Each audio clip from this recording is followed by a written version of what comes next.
OJ Chit Chats. It's juicy. It's juicy. Welcome to OJ Chit Chats. I'm Unyo, and with me is Jake Abdullah. Our guest today is Jason Lowe. Thanks for coming on the show. Thanks for having me, guys. Long time no see. I think a long time for everyone no see. I mean, Yeah. we're all in our man caves, trying to deal with this second lockdown. There's a lot of things we want to talk to you about, but before we start, let's establish a little bit about our respective history with you, because we both know you for a long time. I think Jake possibly knows you longer than I do, but Yeah, Jake is my boss. yeah. when I think back about how long I've actually known you, I was looking back at some Gmail and stuff like that, and I think it goes all the way back to 2004. Can you believe it? That's around 20 years. Around 20 years. 3 governments. And your hair isn't gray yet. Not yet. Yours either, right? I'm graying naturally. Jake, how's your hair? What hair? You and Jake know each other really well. Well, he was your boss, but maybe you guys can talk a little bit about that. Yeah, I was never his boss, I think my earliest, memory of Jason was he walked in with Nick Blasburn one day and wanted evening news to be played. Your song was the first Malaysian song played as an international song. What year was this? 2000. 1999? Yeah, 1999. And then we became mates, and I remember you got onto Hits' breakfast show, and then you did Drive, and then moved on to Tune Talk. Yeah, so but we still remained friends for a long time. Yeah. Have you guys stayed in touch over the years? Of course, yeah. I'm the only one who will message and check on you, Jason. Only one. I've known you since I guess 2004. We haven't kept really that much in touch. Intermittently, I would see you every now and then. But I'm afraid you're gonna write a book. Well, Jason says that because at one point I was the editor at MPH, and I was talking to him about potentially doing a book and so on. So we'll get into that. But I gotta tell you guys about my first impression of Jason and my first meeting with him. Jason's probably forgotten this already, but the first time I met Jason was for, I believe, if memory serves me correctly, I was a consultant for a magazine. I think it was Clue, if I'm not mistaken. Do you remember Clue? Yeah. But Jason was a rocker back then, and so I made an appointment to see him to do I think it was a feature story, and he said, come over to Fat Boys Records, and so so I went there on the date and time that he had suggested. I arrived and no Jason Lowe, right? He wasn't there. So I was sitting around, and I was asking one of the guys there, I said, where's Jason Lowe? And he said, don't know, does he know you're supposed to be here? I said, yeah, this is the time for our interview, right? So I waited I tried messaging him, no response, They tried calling him, no response. Typical Jason. I remember this so well. Yeah. No, but so I sat around for half an hour, nothing happened. So I thought, okay, I guess this is a wash. So I left, I was all pissed off. So I thought, this prima donna, this rocker. But then later in the evening, Jason called me and he said, Oon, I'm so sorry. I there was an emergency. I couldn't make it, and my phone battery had died, so I couldn't reach you. So can we make another appointment?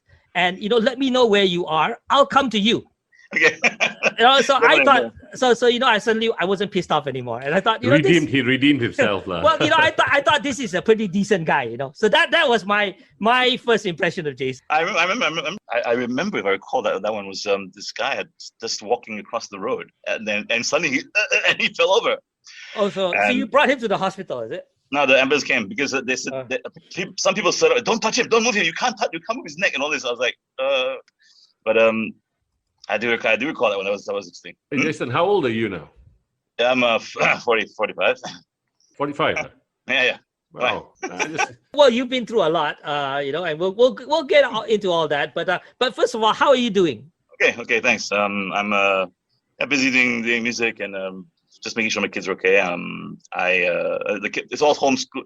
It's all homeschooling by computer now, by internet. The kids are in Epsom College, and I'm working on a bunch of things which I want to get off. Well, let's backtrack a little bit and talk a little bit about very briefly your career, so that we can set the context Okay, yeah. So when I first got to know you, I knew you as a rocker, right? You were trying to really make it big in music. Still am. Yeah. So was that your first career, so to speak, as in music? Yeah, that was my goal and ambition. I everything else, to be honest, was kind of a supplementary. So, So you know, music was your first love, and Yeah, and I remember also you got Jason actually was the creator of Rock the World, right? I think that was a big part of your career also, and you know. Can you guys so talk a little bit about Rock the World, what that is, and give some context?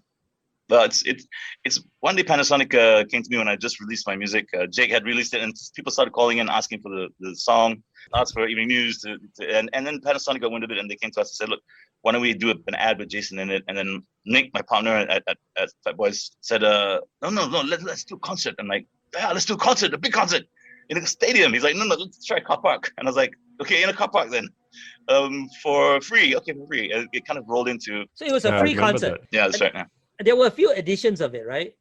oh, there's 20 about 20 editions of it. They're always free. We started charging, I think, in year 7 because there's something called inflation, which does catch up with you naturally.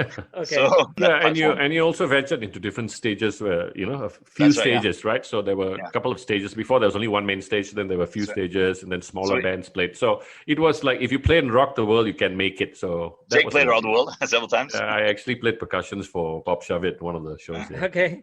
Mm. So Fat Boys was primarily set up to manage Rock the World. Initially, Fat Boys was the label that I come under. Yeah, so that the label was part of Synchrosound Studios, which is owned by Dato' Fendi Nawawi, and Synchrosound Studios. We tried to create a label in-house and tried to make it work. It was at a time when the music industry was all coming down, like Napster and Kazaa and all these. It was an explosion of piracy. So overnight, I think from 1999 to 2000, we had something like 161 million in CD sales in Malaysia, and it fell in 1 year down to 16 million. So it's a 90% erosion of everything. And suddenly we found ourselves literally with everything closing down, record labels closing down, recording studios closing down. And then I was left there with Nick, and Nick had to go back to Belgium. So literally there was nothing, there's no way to make any ends meet. And bills started coming in. We had spent money on music videos and promotion, and then the bills started to come in. And so we had to evolve quickly into doing video editing and events. And so Rock the World 2 came out from that, and that was sponsored by Coca-Cola. And then we got a lucky break with Rock the World 3, which was sponsored by Pan Global Insurance, of all people, of all the brands to come in and do a rock concert was Pan Global. And of course, that was the time when Music Canteen was coming out, and we had a lot of different platforms. And What is Music Canteen? MusicCanteen.com was something that Alex Wong created. Alex Wong was, Alex Wong, right? I remember. Yeah, him. so he tried to create a kind of a of Spotify for Malaysian music. All and right. Okay. Yeah, it had legs. A lot of people missed it. How is Alex now? Huh?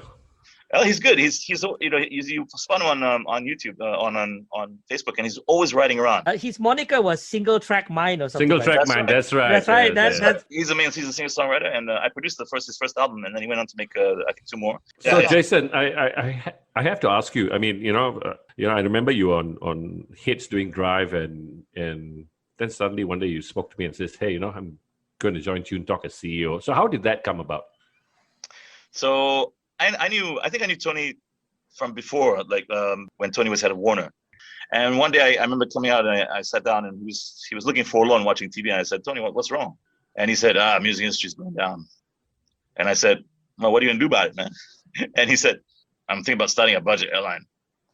And I was like, "What?" "Oh, you'd be ashamed to lose you, man. Good luck with that." That's the kind of thing. Of course, a few years later, Tony opened up his airline. So it was. I should have been like, "Oh, I'll join you," but he was off on that track, and he had the vision to do that. So, and I think it was sometime after that we were playing futsal, and Tony came up to me and said, "I got a mobile company starting up," and I'm like, "I don't know anything about mobile, Tony." And he says, "Well, I don't know anything about airplanes. I don't know anything about airplanes. And look at me now." And I was like, "Okay, good point." So I had to think about it. I tried to study business model a bit, and then I did a lot of research, and I thought that he was on something.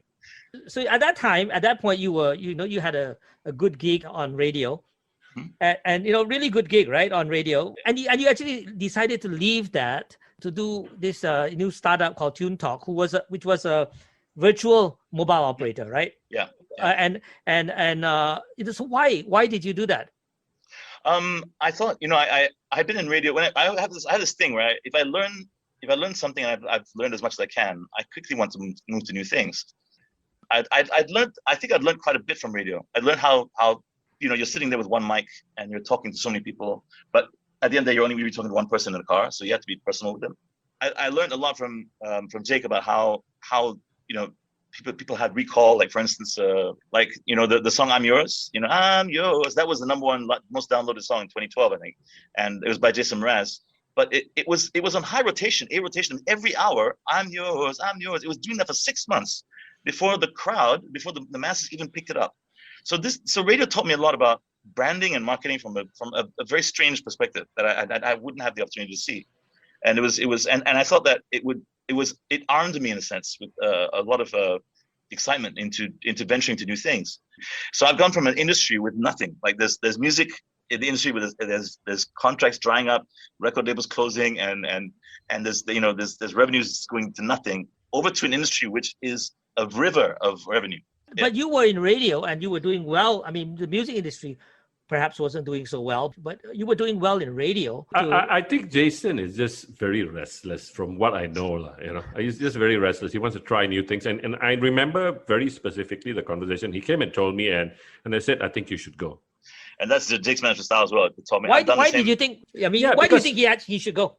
No, I've always thought he was a very strong talent on radio, but I think he's reached his threshold. He could only contain him for so much, and he's got a finance background. A lot of people don't know this about Jason, but he comes from a finance background, and he's a smart guy actually, although he tries to play it down. But I thought it would be very good and probably a chance for a creative to open up roles like this future for other companies. And I thought that was a very good thing. So, and I didn't hesitate. In fact, he was shocked, and I said, "I think you should go." I'm sure that a lot of people were laughing about it at the time. I mean, but remember a lot of people like, "Wait, is this an April Fool joke or whatever?"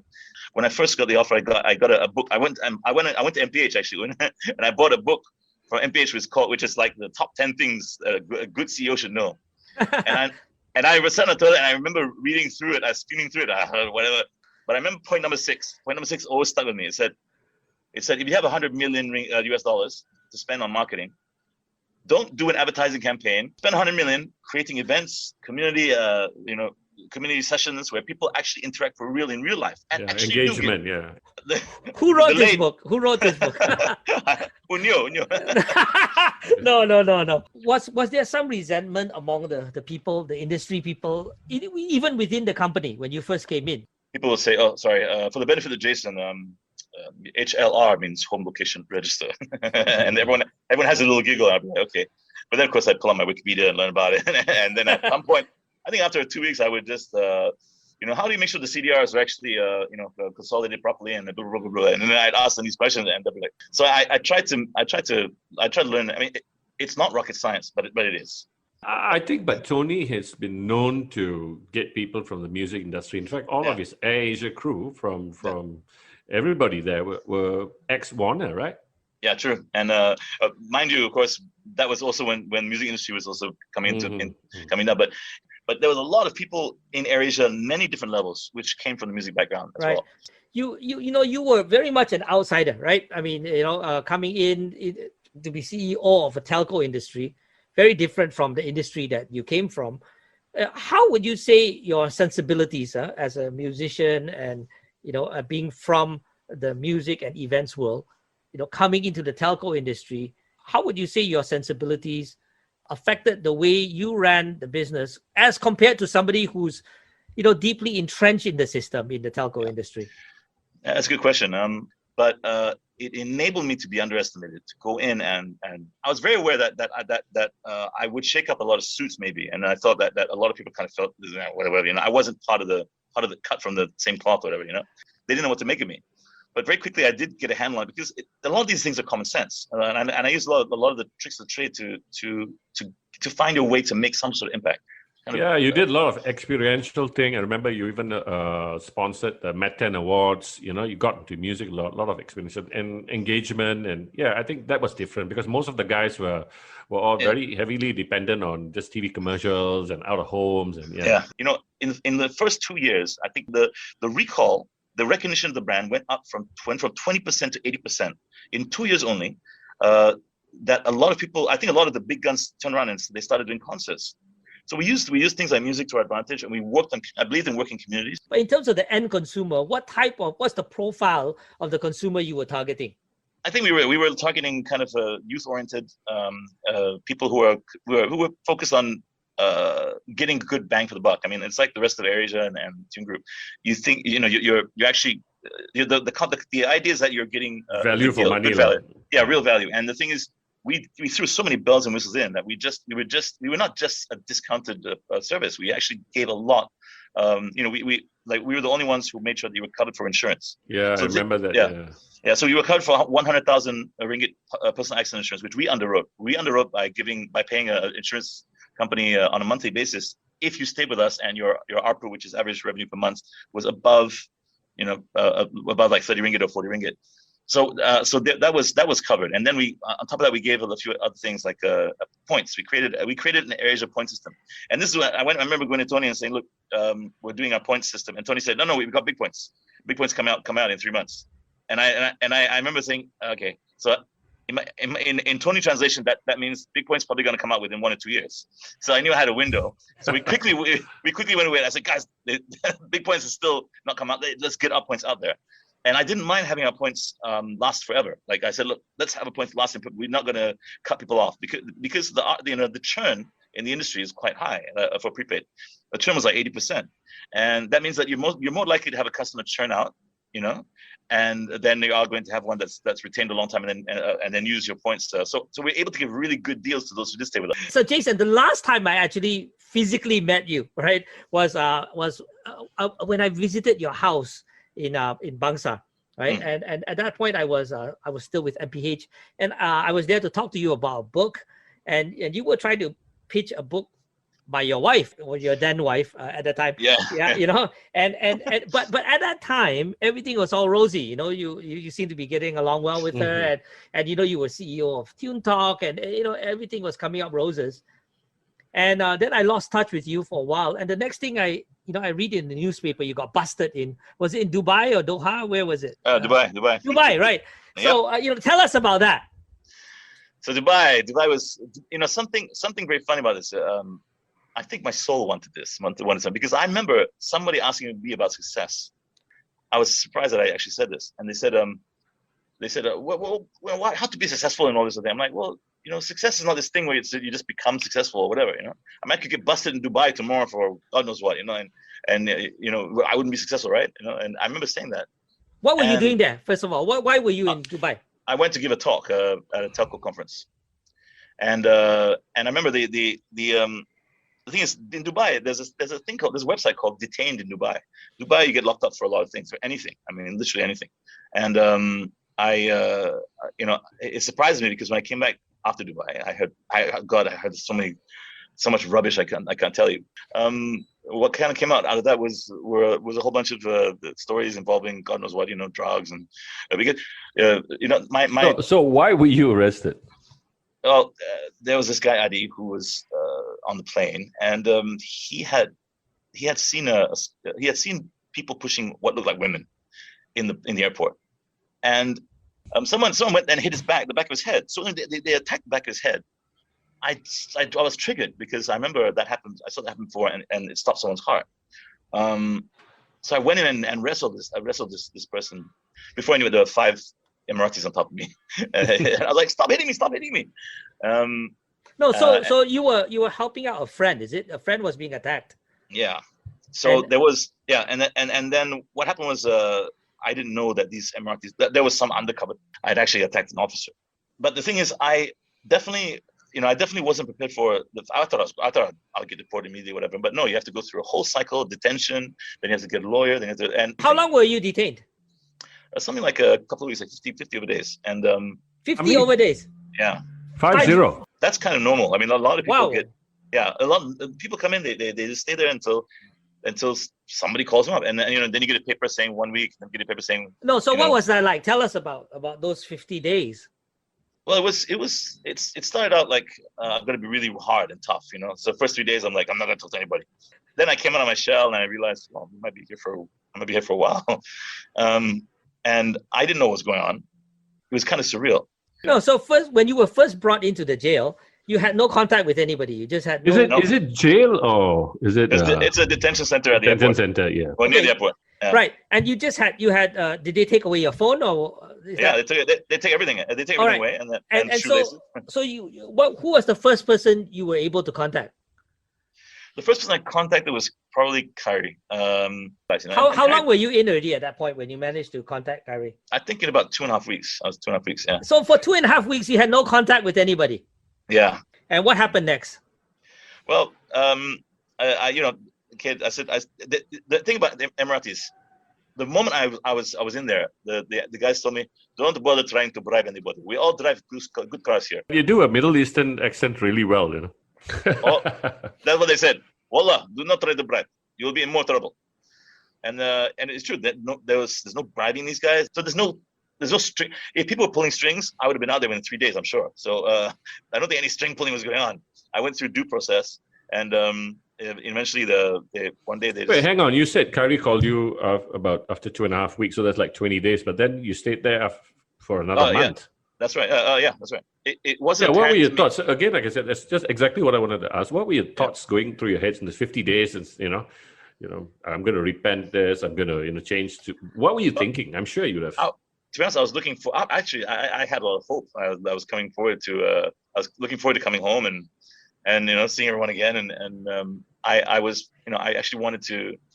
I didn't want to kid myself. When you were in jail, I mean, not jail, in detention, right? I think what Jake is trying to ask about is what did you do during those 50 days? What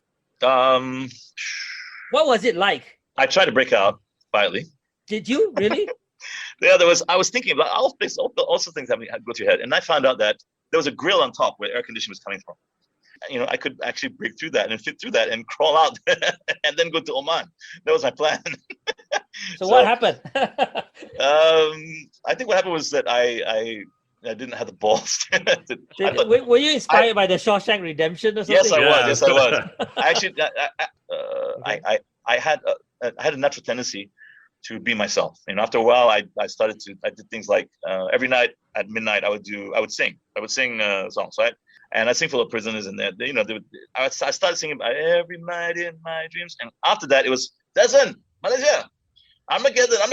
I'd be like, I could stay awake just to hear you breathe in. So I would sing, and it would reverberate through the halls. Right. And then I was asked to do the azan because the guy that did the azan was terrible. No offense to him, but he was like, he didn't have a voice. So one day they said, Jason, can you please do this? We are behind you. You do it for us. So I tapped the guys and I'm like, okay, let me try. And Allahu Akbar. And the whole thing changed. So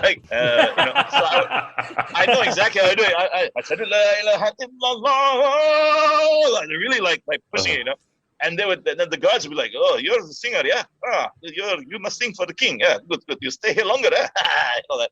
So were you eventually brought before a judge, or how did that? So eventually, I was brought, and they were.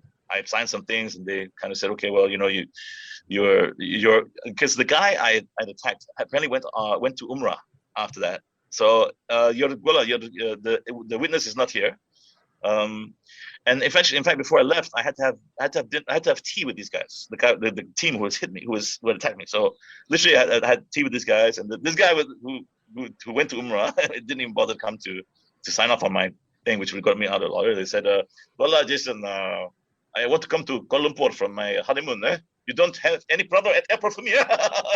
You have to have tea with them to make amends, is it? Oh yeah, tea, pictures, take the pictures, and say I'm very sorry, and I had to give a statement. I'm very sorry.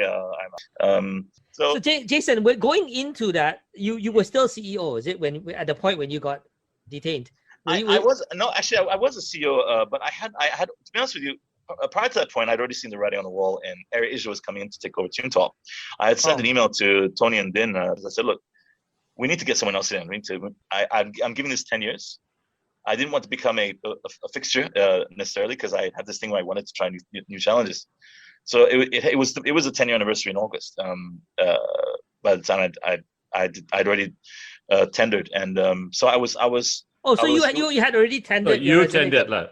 So it was my last engagement actually, from when I was going to Dubai. So for the record, you weren't fired because of this. No, the staff didn't know. So it looks like obviously I came back as well. You're still on the board though, right? Of Tune Talk. Still on the board, yeah. So coming back, so where was your last day at Tune Talk when you got back? I think when I got back, I think effectively that was kind of my last day, because it was meant to be. I was supposed to come back and have a nice dinner, or whatever. But I think the Christmas dinner was the Christmas dinner that was kind of my last real time that I was with the staff. All right, so you had tendered because you said you wanted to move on and do something new, right? What did you have in mind? I mean, because that's a high level position you're stepping down from, right? So what did you have in mind? I wanted to do something else, and I wanted to do startup. So my startup is called Forget the Tech, and I had what's it called again? Forget the Tech. Forget the Tech. Yeah. It's kind of more of a play on that. It's not the technology, but it's the function. It's the application that's important. So I had come to a point where I'd invested heavily in development of this camera jersey, which literally shoots a 360. And it's called cam jerseys. Yeah, I'm not familiar with that. What is it? It's a camera on the jersey, so we get to see what the player is seeing. Oh, right. Yeah. So, and because we have AR, VR goggles, we can look all around. So you're developing that? The way we had developed it, actually, we had developed it. We've gone quite a way. Did you lose money on that? On cam jersey? No, I mean no. It's shelved, but what I wasn't prepared for was that, yes, I had been spending my own money to start to do a startup. But so it's currently shelved because of lack of funding, because you don't have the funds. And I think it doesn't help that it doesn't help that we were analog, and the last thing I was trying to do was to go purely digital, because what we would have was we were looking at putting in all the players, like all 25 people in the field, all running signals, for broadcast level streaming. So what had to happen was that when a player got a ball, there would be a switcher on the sideline who would switch to that player, and then all the other signals would dim. Is anybody doing this overseas? Is this no one's really taken it as far as we had with our prototype. So Jason, this project is currently sort of on hold, but are you looking for investors? Are you looking for people to pump money into this? Yeah, sure. I mean, not immediately due to COVID. Immediately, I'm going to start doing an investment round for the Tower A. Okay, talk about that. Talk about that. Well, so it's a 6 foot high tower, 7 foot high tower, and it needs to be, because I looked at all these things in the market which are UVC lamps. It's called Tower A, is it? Tower A. Yeah, Towera.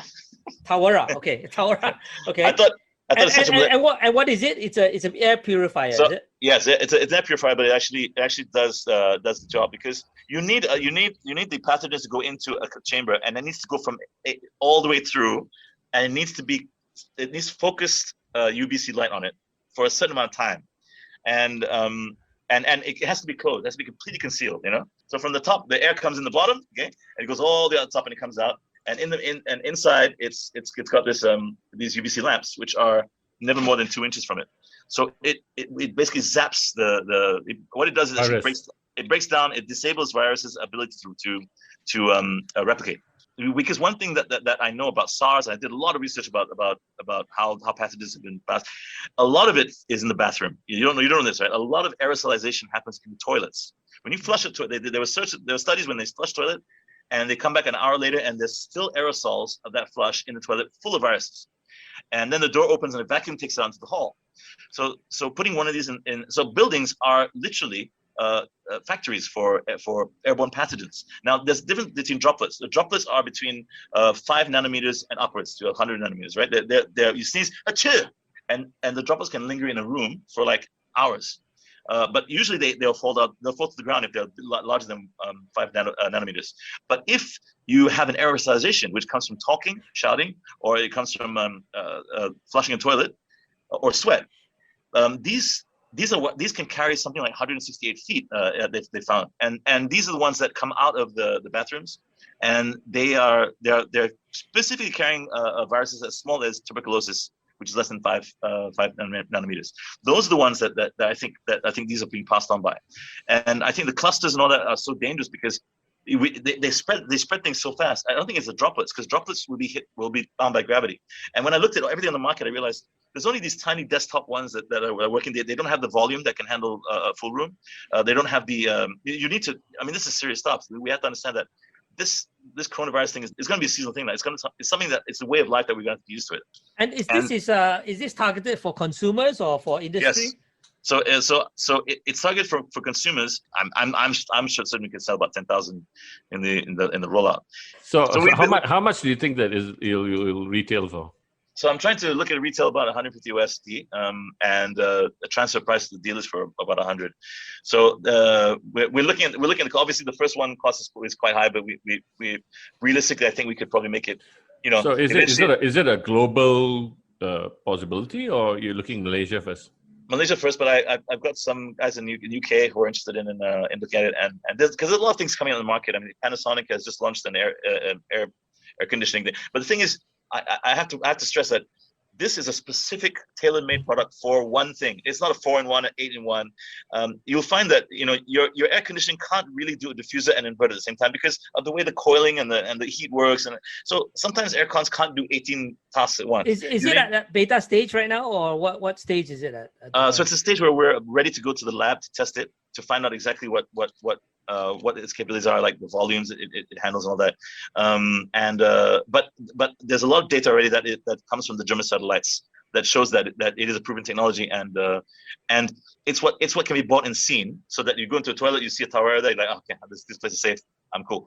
But we also have I'm putting a team together who can go into any building and retrofit the Tower Everest, which is a bigger system that will be unseen and in the bowels of the buildings. But because ventilation is a very inexact science. People say the requirement for a building is good ventilation. Yeah, that's really literally what they write down after all this 10 years out. They go, must have good ventilation. So now the air ducts and all that in buildings, there's a lot of science that's involved, which is it's an inexact science. And so you find that the toilets share the same ventilation system with the rest of the building, and everything on the toilets goes up into the ventilation shaft, and it eventually gets passed around the whole building. And that's how SARS got spread so quickly. And then it gets spread out into the open area. But in the open area, the sunlight does contain UVC, and it does destroy it. But the thing is, I would warn people again. Now, the World Association of Lighting has not yet written out the requirements for these products. So all the German satellites you see out there, they may not protect you. So UVC light can travel through things. UVC light is not it's an invisible spectrum to us. We see the rest of the light that's visible. It actually sounds German to me. So literally sounds German to me. Hey, so when can we expect this out? Well, the prototype is pretty much done, so we're just going to do the lab stuff and then serum approval, and hopefully we get this out soon. Soon as in when? Q2, I would hope. So besides that, you're also doing music, right? And you're still doing your music. When can we expect the next single or anything out? So or you can play for us something now, or I can play it. Or you can play it at the end of the show if you want. Mm-hmm. I can send you a demo. It's something that my girls sang on. My girls came in one night, Kay and Ellie, and they have a really there's something about singing with blood. When you have siblings singing together, and they sound fantastic, and they really do sound great. Like I was like, wow, because I've never had their attention span long enough to come into a studio. So they came in one night, and I said, guys, can you help me just sing this? And they did a great job. And they're amazing. Are they singing background or they're singing lead? Well, they're singing background, but I kind of put them. As a proud father, I kind of put them up in your face a bit. But I'm very proud of my kids. I'm blessed with them. Yeah, amazing. I saw them grow up. Well, I mean, one reason why I never regret it. People say, "Do you regret getting married since you're divorced?" No, of course not. I got 3 amazing children. Which brings me to my last question to you. Actually, it's about Jack, your son. You haven't seen him for a long time. I don't know how much of this you can divulge or share or talk, but I think the cost that your Jack's Law, which is something maybe you want to elaborate on, and I think it's it's a real problem that couples go through Yeah. post divorce. Yeah. Yeah, so- what's Jack's law? Give the background on that. Okay, so during the divorce, I found that it became a little bit more difficult, and this happens naturally. Parents during split up, I'd left the house when I was summoned. I was issued a summons, and this is me and issuing a summons from a Sharia court. And I'd always planned for my kids to live at home and grow up at home, and I would live nearby, and we would split. And I discussed it in an email with my ex-wife saying, let's get two condos next to each other in the same block, and we could still do barbecues and be a family, even though the family's not together. You don't have to break the family. And she never really answered that email, unfortunately. And it came to a point where it was everything the kids did with me was kind of wrong or had to have some issue, and I noticed the patterns that were escalating. And it came to one point in Ramadan where she asked the judge, "Oh, he can't practice Ramadan with them," which I could. And then the judge and she wanted that basis that she could take the kids, and the judge said, "No, Jason have the kids for 80% time." I didn't actually want that. At the end of everything, I actually gave back percentage to 30%. I said, let's do 50-50 because I don't believe in one parent having control of the other of the kids or whatever. And I thought that would calm matters, but it didn't quite work out. And one day, I think Jack's like, "Daddy, Mommy called me and wanted me to go spend tomorrow night with them." I'm like, "Yeah, sure, okay." Just asked her to have you back for school the next morning, and she never came back. And When was this? That was in 2018 October. So you haven't seen Jack since then? No. I saw him once from the balcony because he was allowed to, because I demanded when the police came and when I found a new place, I had to trespass, quote unquote. And I didn't break anything. My girls were with me. We were just looking for Jack. We found the house, and we went in, and I went in, and then my ex-wife's new husband came down and started yelling at me, and the police came and all that. And the next day, a policeman comes up to my house and says, "You're under arrest for trespass." And I said, "What? Why?" And I was remanded for 4 days, and that was kind of tough. So it was with the amount of detention and remanding, you can write a rap album, man. Yeah, Jake, I'm gangster. I'm telling you, I've got the tattoos. So you know where he is. It's just that you're not able to gain access to him, right? There's no law that can govern this. The court has given us 50-50. And I continue to write letters to JKM. And I realized that the problem is there's no law. There's nothing criminalizing this.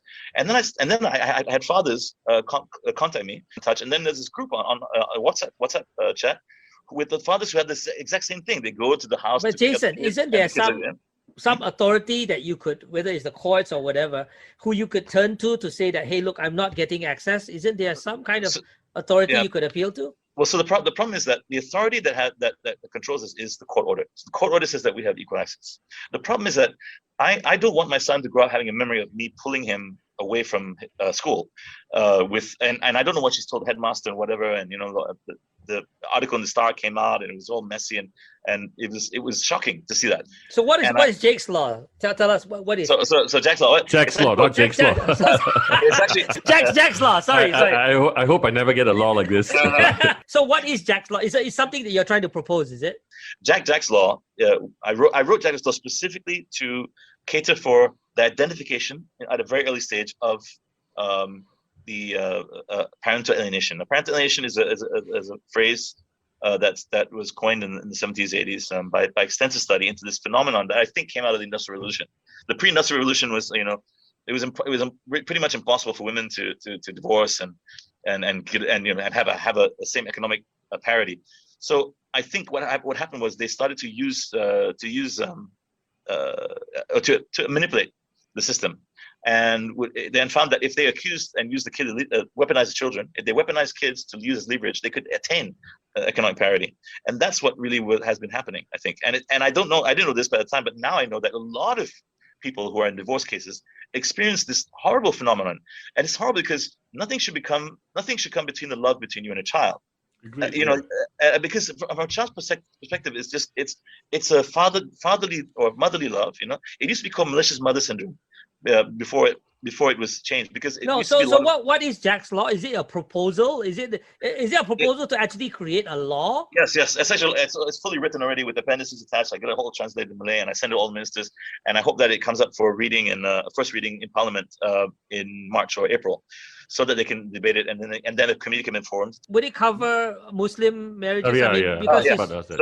So the whole thing about the Jack's law is it doesn't intrude on anything Islamic or anything Buddhist or it only identifies, and I'm not even parental either. It identifies if the circumstance of a child has been changed. If the child is suddenly changed school or changed housing or hospitalized, but with the other parent or guardian doesn't know.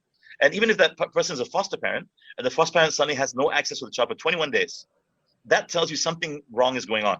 In 21 days, if I don't have access to my son, if I can't even call him, then he's missing for a reason.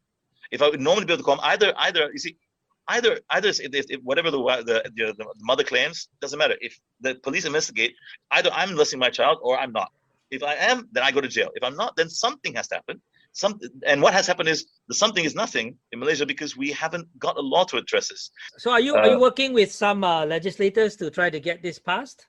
I've gone straight to the ministers and proposed this straight to them and to the law minister. Jason, on the flip side of this, your ex-wife Anne has not seen your daughters Ellie and what's her name? I can't remember. Kea, yeah. Ellie and Kea, right? Yeah, yep. No, actually, no, that's not true. She has full access to them. I don't play these games where she can. So has she seen them or not? She's seen them off and on. I think it for some reason she has kind of stopped communicating with them that much, and I think that's a bad thing. I've tried to encourage her to communicate with them if she can, but she can call the kids anytime. A child can grow up in the world, and for a child to grow up in this day and age, they need the mother. You must have a mother, as the mother is. A mother is the cradle of where you're born. If you don't have that, you're gonna have a tough time. You need a father to help you go beyond the walls that you are accustomed to. Your father is the one who says, "Go ahead." It's a co-parenting thing, and I'm not trying to stress that that kids should have. Jack's law isn't going to help my case because we are right now we're literally waiting for a judgment. We've gone through all the hoo-ha in court, and we're just waiting for judgment, which was delayed. Which was supposed to be in January, but it has been delayed because of the second lockdown and a judgment by the Sharia court, is it? That's right, on Anne's committal, on my ex-wife's committal. So if that happens, then that's the only way we can resolve the impasse, because she's not communicative. She has vanished. So how old is Jack now? He should be about 6, 5. No, it was taken when he was 9, and he's 11 now. 11. Yeah. So Right. he's at that age where it's very important from a developmental point of view that he. I know your situation. So anyway, I hope you get to see Jack pretty soon. Yeah. Thanks. Yeah. Appreciate that. When these things happen, you kind of see people.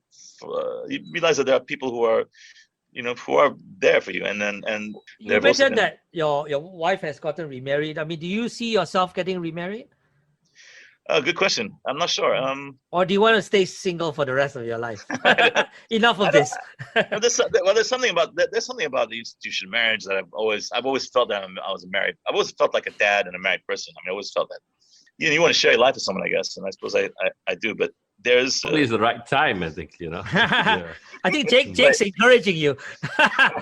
Yeah, I agree. I think if there's the right person in your life, comes to your life, then there's no reason why you shouldn't try to form a partnership. Because, like I said, it's like there's something about a man and woman that is intrinsic in that we are, we're a man and a woman. There's two sexes in the relationship. Not to take anything away from the LGBTQ community. It's just that there's a whole duopoly of the duopoly of existence that we can see. Oh, that's a woman and I'm a man, and maybe I have a sister, I'm a brother. Maybe I should be form an alliance in this respect, because they can teach you things. Women can teach us things, and men can hopefully teach women things.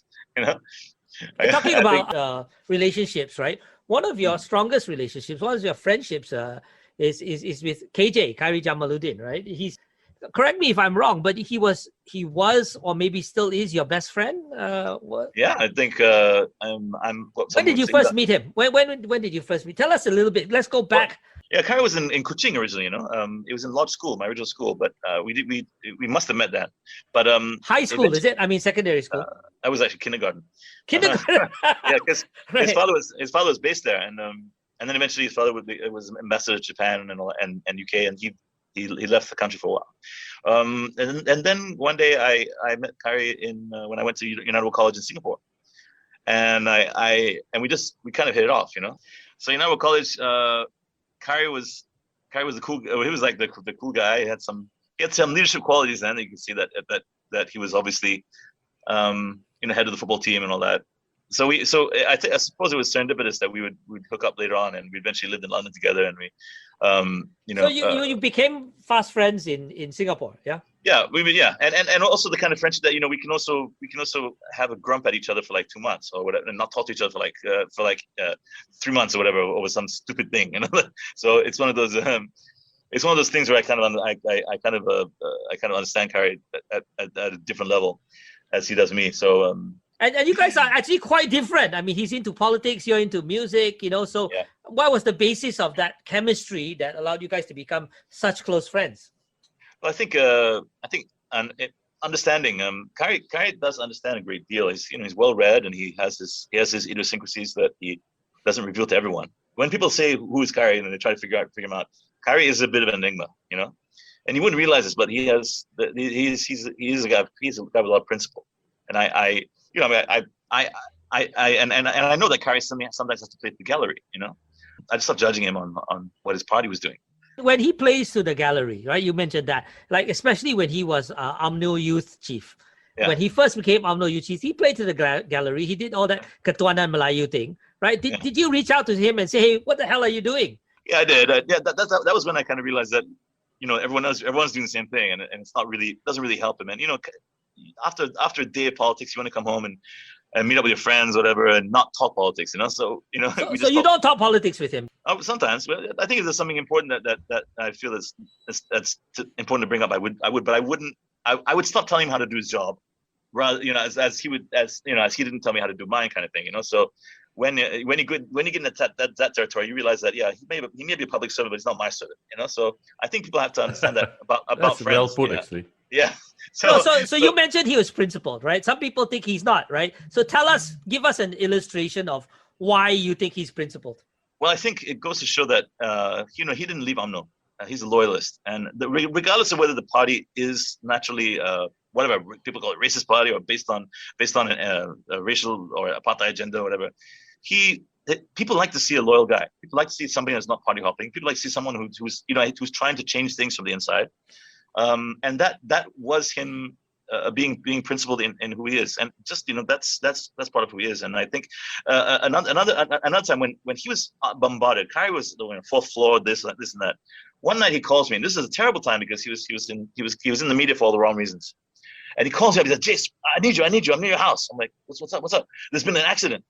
Come to the bridge on Jalan Bangsa." So I rushed out. I went to my bridge on Jalan Bangsa, and there was a crowd around this car that had careened off the road into the ditch, and Kyrie was there in the car pulling this guy out, holding his hand. There were paramedics there, and the guy was like, my girlfriend. He's like, she's okay, man, she's okay. And I got there, I was like, general guy, I was like, the cameras, there's a hero moment. They're gonna get him. They're gonna hit Kyrie Jamlud and saves this guy, And the camera went into Kyrie's face, and he goes, get out my face, chuck the camera away, And I was like, what? Why?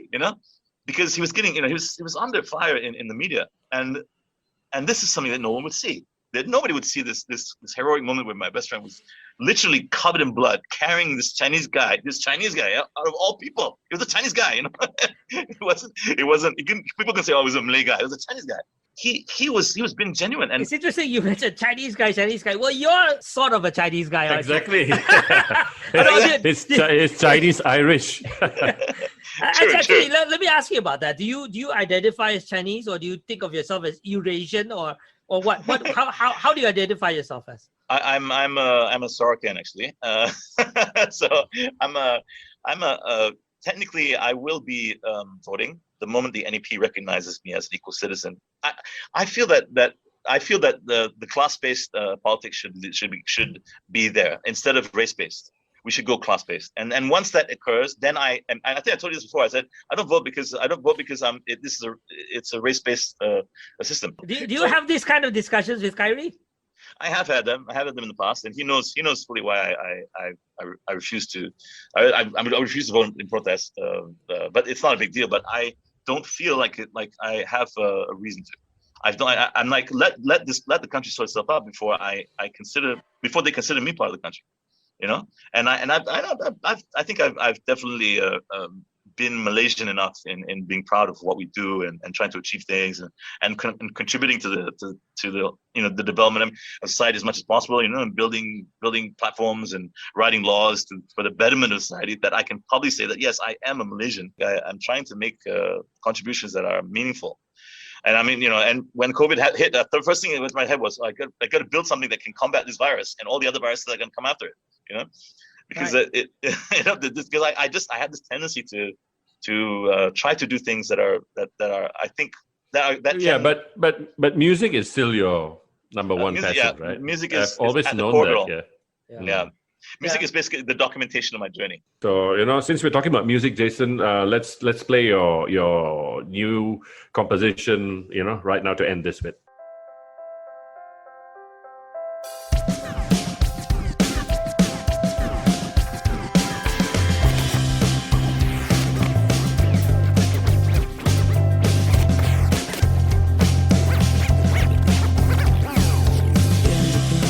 Well connected, all burns down and she's not affected. Broken letters and empty glasses. Waves goodbye and she slowly passes. Twitter's all about her life, the short days and long nights. Forget the ending, just get it right. You don't slow down in this town. You just don't slow down, you might drown. You might drown, you might drown. You just don't slow down, you might drown. Fancy places, fancy cars, Facebook ads from all the stars. But she's a paparazzi queen. She gives them all what they wanna see. Always stands out in the crowd. Don't go too close if you don't know how. If you play it right, she'll let you in. She'll put you down on a BBM. When she's alone, you can talk to her.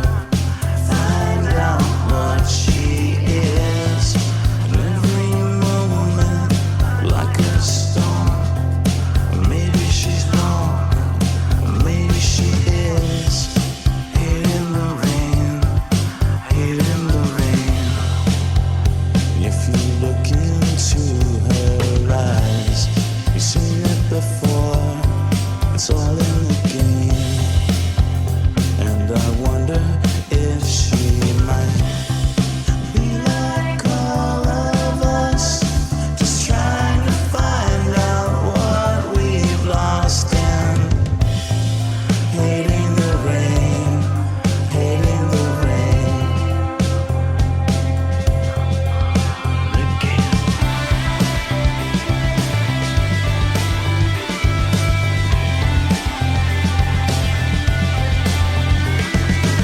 Well, time flies when you're having fun.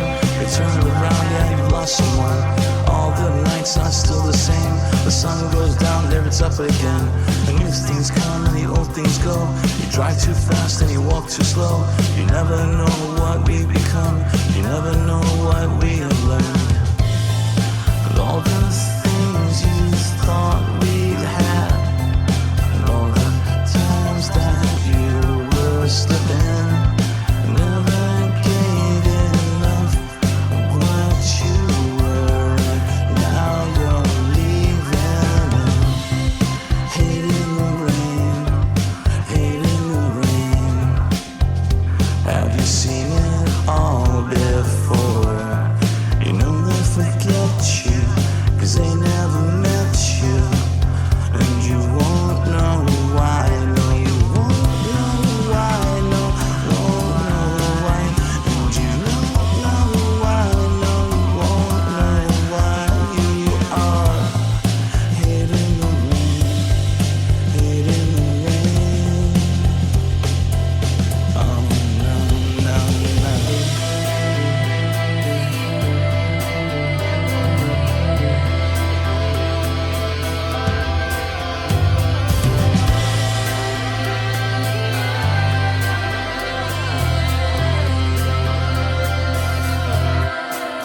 And you won't know why, no, you won't know why.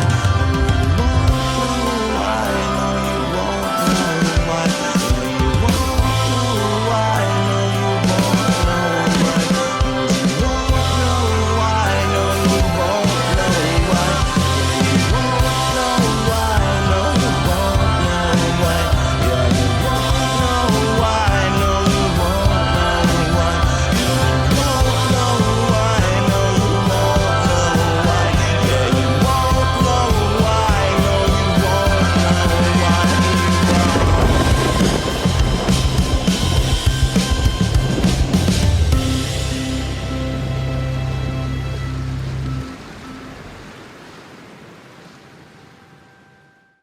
Thanks for listening to OJ Chit Chats. We hope you enjoyed our podcast. Support us by becoming a patron at patreon.com. Alternatively, you can listen to us on www.ojchitchats.com or follow OJ Chit Chats on Instagram and Facebook, and please subscribe to our YouTube channel.